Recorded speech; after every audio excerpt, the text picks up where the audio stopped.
She's so... Ladies and gentlemen, please welcome to the stage a gentleman who helped me put this show together, Patrick O'Hara! She's so...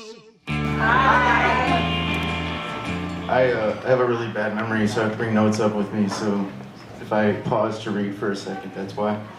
I promised Jimmy I'd write some blogging jokes, so if they're not funny, I don't really care, because I'm only going to use them tonight. So.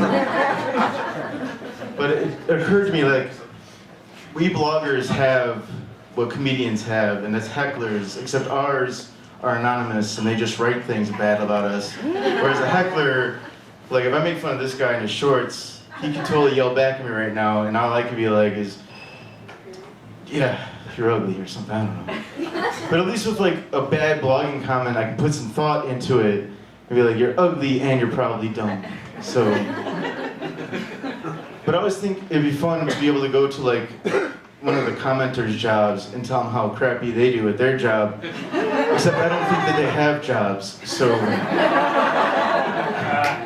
yeah, take that. Take that, people who aren't here. She's so... So, some of you know this about me already, but I'm a survivor of testicular cancer. And the way that I found out about my testicular cancer is that one of my balls was bigger than the other. And I was 21, so, you know, being like a cocky 21-year-old, pun intended, I was just waiting for the other one to get caught up, you know?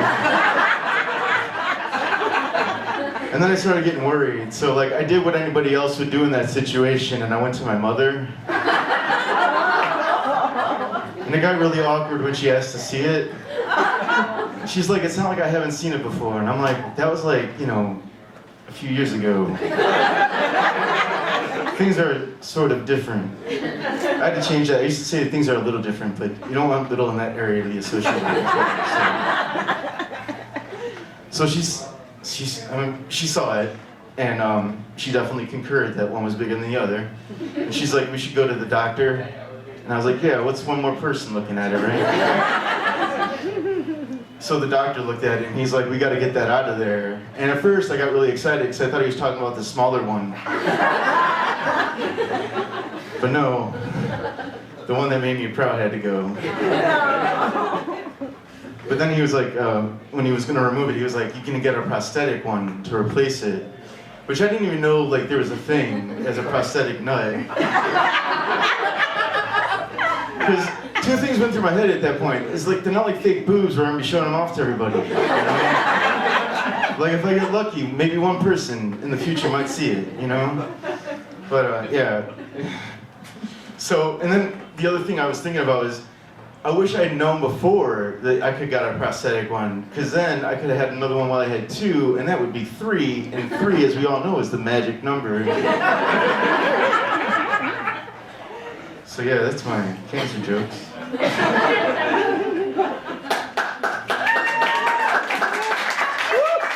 right, I'm gonna end on that. She's so... I should, because I'm stupid enough to keep going, even though that was the big laugh. One thing that really bothers me is when people talk to their animals, like their pets, like their people.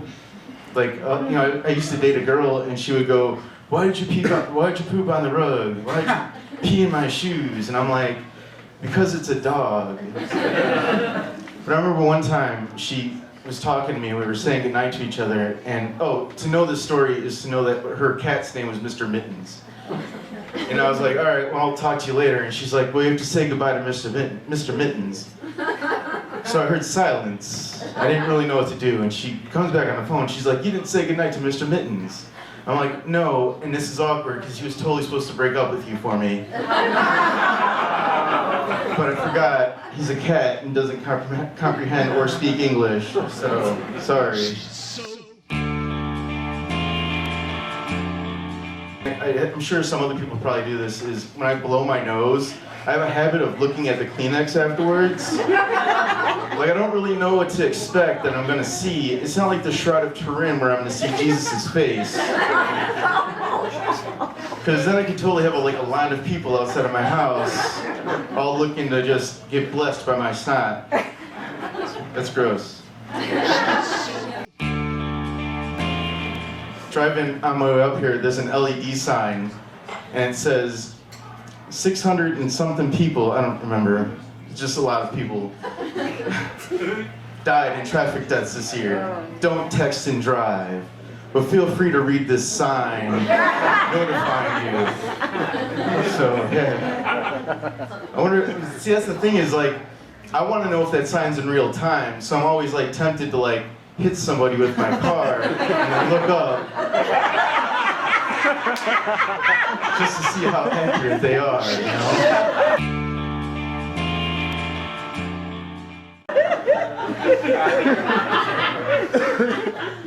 I was kind of a dumb kid when I grew up, and sort of still am. And one thing that always screwed me up was the ABCs, and it was the N that always got me, the Y and Z part, because for 20 years I thought "and" was a letter. For those who didn't get the joke, "and" is not a letter. Thank you. You're welcome. I've never really done drugs. I've smoked weed a little bit, but the way that I learned to quit was that I used to huff paint. But then the clown asked me to stop sniffing his face.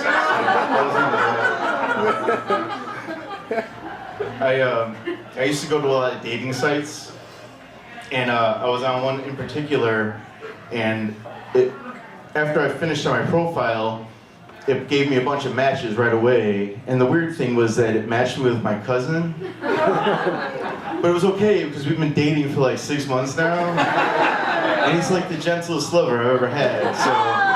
Anyway, you guys are gonna have a fun show tonight. Thanks for coming out. Scott King, everybody. She's so